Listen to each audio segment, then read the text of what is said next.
అయోధ్యలో అద్భుతమైనటువంటి కట్టడం కట్టామన్నటువంటి భారతీయ జనతా పార్టీ, అంటే భారతీయ జనతా పార్టీ కాదు కట్టింది, అది రామ మందిరానికి సంబంధించినటువంటి ట్రస్ట్ కాబట్టి ఓన్ చేసుకునేది భారతీయ జనతా పార్టీ అందరూ చూసేది. అక్కడ మాత్రం నిన్న పరువు పోయింది.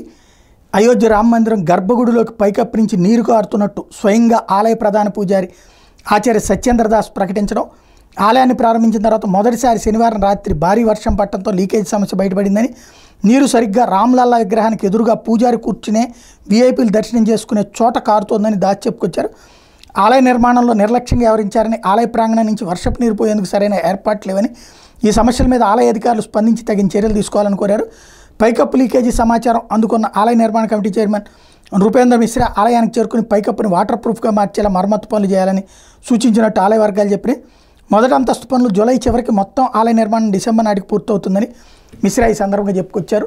సరే, అది సమస్య చిన్నదా పెద్దదా పక్కన పెడితే, అంత అద్భుతమైనటువంటి కట్టడం, అన్ని కోట్ల రూపాయలు పెట్టి కట్టినటువంటి కట్టడంలో ఆ లీకేజీ అన్నటువంటిది అందులో స్వయంగా ప్రధాన అర్చకులే చెప్పినటువంటి దాంతో ఓ రకంగా పరువు పోయిందని చెప్పాలి.